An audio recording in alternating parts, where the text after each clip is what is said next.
Poliisi y'Entungamo ekutte abayizi 20 ab'essomero lya 5 Star High School municipal y'Entungamo lwakwekalakaasa n'okwonoona ebizimbe by'essomero. Abayizi abakwatiddwa balumiriza eyodde okubakubisa waya n'okubagaana okubeera ne bayizi bannaabwe abawala.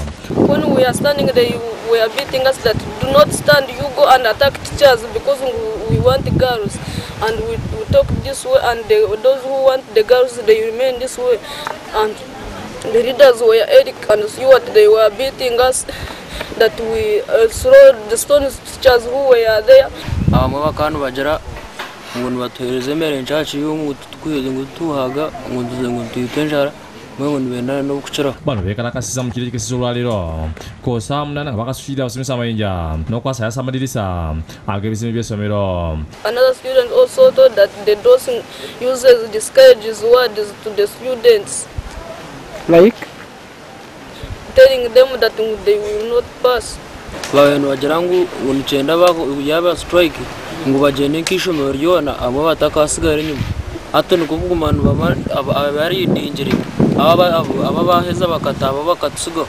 Poliisi ekakanya obujagalalo yayitiddwa mu Nambiro mu kiro okuzembera mu nteko kubanga abayizi abalenzi babadde bamenyisa akati ky'abaana abawala nga baagala abeegatteko mu kwekalakaasa kuno. Oluvannyuma lwa poliisi okutuuka abayizi badduse ne bafuluma essomero okukakana nga bakutteko 20 okuli abawala n'abalenzi.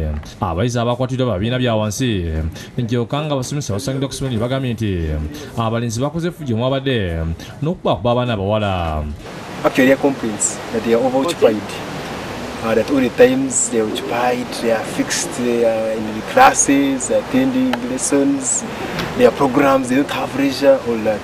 So that was actually the causes. And that maybe that over the weekends, they have weekend preps, which also consume much of their time they could have used for leisure. Abaana bawala bakubiddwa mu kiseera kino balina ebisago. Abayizi bategeeza kulya poliisi edisitulikiti y'Entungamo Hussein Nuwagamba nti kituufu Headmaster akuba abayizi ng'akozesa waya n'okukwatulugunya ekyaviireko abayizi okwekyawa ne beekalakaasa.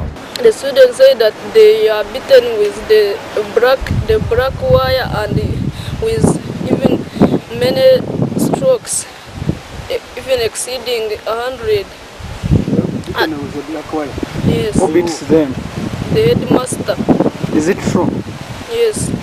Akulira essomero lino Jason Tusimi yogeddwa abayizi abiisi byabwewusa. DPC Nuwagamba ategeeza nti abayizi abakwatiddwa nga bali waggulu emyaka 18 bakolebwa mu kkooti bavunaanibwe emisango egy'enjawulo. For those who are above 18, we are taking them to court. We are going to charge them of malicious damage. The headmaster has already lodged in his complaint. It has become a problem in Entungamo. So far 1 week, there are like 3 schools striking. Damba Weasel yakusakidde Glen ku lwa Bukedde TV.